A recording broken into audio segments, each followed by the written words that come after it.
नमस्कार मो YouTube channel आपण मानक स्वागत। प्रत्येक दिन भली पंचपदी अनुसार मु लेसन प्लान टी करके आनी।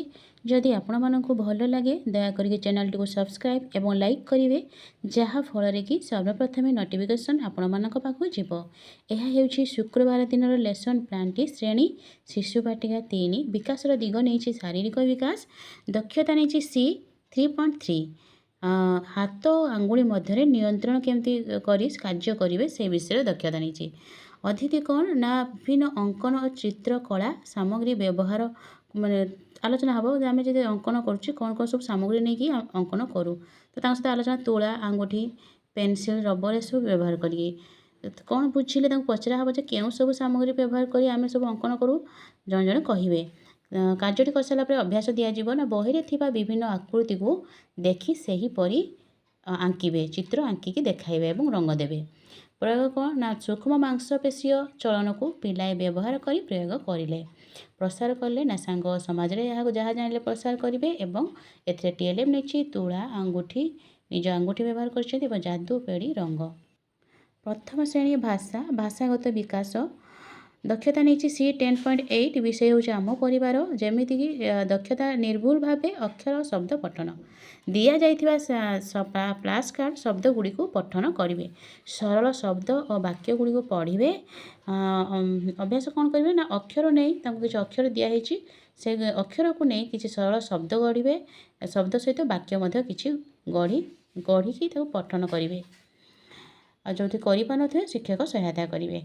प्रयोग कले ना अक्षर नहीं शब्द गढ़ी वाक्य करी स्वतंत्र प्रयोग करें जहाँ जाने समाज रे प्रसार करेंगे। टीएलएम नीचे जादू पेड़ी व्यंजन वर्ण छपा कार्ड। प्रथम श्रेणी गणित बौद्धिक विकास दक्षता सी 8.3 विषय हूँ आंब भोजी आंब भोजी ए 99 पर्यंत वस्तु को गणन नहीं दि जा वस्तु गुड़ी को गणन करेंगे दि जा वस्तु गुड़ी को गणी कहे गोटे जी वस्तु दिगला कहब गणिकी देखेबे अभ्यास करेंगे दि जा वस्तु गुड़ी को से संरचना को गार टाणी जोड़े अभ्यास कार्य दिगला विभिन्न वस्तु मध्यम गणन कार्य प्रयोग कला प्रयोग कला जहाँ जाना सांग समाज में प्रसार कला। टीएलएम जीके कि संख्या बल और आंचलिक सामग्री नहीं।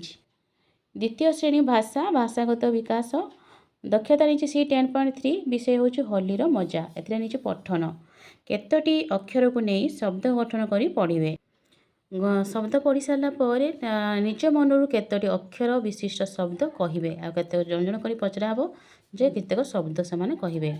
अभ्यास करेंगे पुस्तक जुक्ताक्षर वंग विशिष्ट शब्द को खातार लिखे बही भितर खोजिक शब्द गुड़ी को देखी निज खातार लिखे और पढ़ी शुणेबे।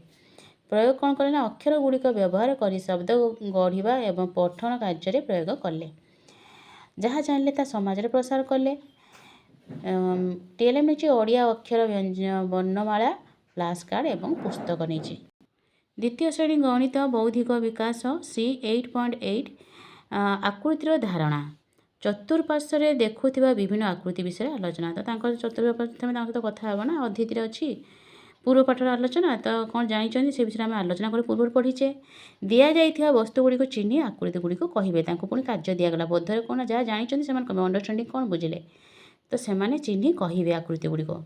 अभ्यास दि जा वस्तु को से नाम द्वारा चिन्हट करेंगे वस्तु दिखाई इटा धरा जमी इटा देखे दिगला तो से अनुसार से कहे यहाँ हूँ आयतघन उदाहरण तो से अनुसार से नाम चिन्हट करेंगे वस्तु दि जाए से चिन्हट कर कहे। एथे कौन प्रयोग कले ना पिलाटी निजे स्वतंत्र कहवा कार्य प्रयोग कला और जहाँ जाना समाज में प्रसार कर। टीएलएम नहीं सामाजिक ज्यामितिक आकृति परिवेश उपलब्ध किसी सामग्री नहीं। तृतीय श्रेणी भाषा भाषागत विकास दक्षता नहीं सी 1.2 विषय हाथी और पिंपुड़ीर खेल हाथी और पिंपुड़ीर खेल विषय प्रथम आलोचना हम तापर लिखे हाथी और पिंपुड़ी किए बड़ कहे कौन समझ बुझिले से विषय अंडरस्टांडिंग जानवे। अभ्यास कौन करें किए लुचिला एवं किए जानिला अभ्यास करेंगे कार्य पाठर अच्छे तो करके देखेबे अभ्यास कार्य କ'ଣ ପାଇଁ ଲୁଚାଲୁଚି ଖେଳ ଖୋଜାଯାଏ ଧାରଣା ପାଇବେ ଏଥିରେ। ଯାହା ଜାଣିଲେ ସେ ତାହା ସମାଜରେ ପ୍ରସାର କରିବେ।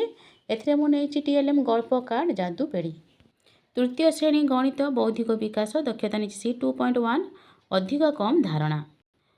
କମ୍ ଆଉ ଅଧିକ ବିଷୟରେ ତାଙ୍କ ସହିତ ଆଲୋଚନା କରାଯିବ। କ'ଣ ବୁଝିଲେ ଜାଣିବା ପାଇଁ ତାଙ୍କୁ କିଛି ପ୍ରଶ୍ନ ପଚାରି, ଯେପରିକି 70ରେ 30 ମିଶାଇଲେ 100 ହୁଏ, ସେଭଳି ଆଉ କେଉଁ କେଉଁ ସଂଖ୍ୟାରେ କେତେ ମିଶିଲେ 100 କେମିତି ହେବ ସେମାନେ କହିବେ। 100କୁ କହିବାକୁ ହେଲେ ଆଉ କ'ଣ କରାଯାଇପାରିବ ସେମାନେ କହିବେ ଜଣ ଜଣ କରିକି।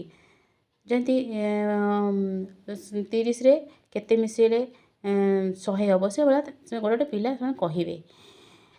ପିଲାମାନେ କେଉଁ କେଉଁ ଉପାୟରେ 100 ହୋଇପାରିବ ସେ ନିଜେ ମନରୁ ପ୍ରୟୋଗ କରିପାରିଲା। ଯାହା ଜାଣିଲା ସମାଜରେ ପ୍ରସାର କଲା। ଏଥିରେ ମୁଁ TLM ନେଇଛି GK କିଡ୍ସ ଏବଂ ସ୍ଥୂଳ ବସ୍ତୁ। ଶେଷ ପିରିୟଡ଼ ଅଛି ତାଙ୍କର ମୁକ୍ତ ଖେଳ ଏବଂ କଳା ଓ ଶାରୀରିକ ଶିକ୍ଷା। ଏଥିରେ ମୁକ୍ତ ଖେଳର ପ୍ରଥମେ ଚଳପ୍ରଚଳ ଗୋଟେ ନେଇଛି ତାଙ୍କର କାର୍ଯ୍ୟ। ଚାଲିବା ଓ ଦୌଡ଼ିବା ଖେଳ ଗୋଟେ କରାଯିବ ତାଙ୍କ ସହିତ, ପିଲାମାନଙ୍କ ସହିତ, ଛୋଟ ପିଲାଙ୍କ ସହିତ। ତ ସେ କାର୍ଯ୍ୟଟି ସବୁ ପିଲା ଯେମିତି ଅଂଶଗ୍ରହଣ କରିବେ ଶିକ୍ଷକ ଧ୍ୟାନ ଦେବେ। ଆଉ ଶାରୀରିକ ଶିକ୍ଷା ଯେଉଁ ଅଛି ନୃତ୍ୟ ଅଭିନୟ ମାଧ୍ୟମରେ କାର୍ଯ୍ୟ କରାଯିବ। ଯଦି ଆପଣମାନଙ୍କୁ ପ୍ଲାନ୍ଟି ଭଲ ଲାଗେ ଦୟାକରି ଚ୍ୟାନେଲକୁ ସବସ୍କ୍ରାଇବ୍ ଏବଂ ଲାଇକ୍ କରିବେ। ଧନ୍ୟବାଦ।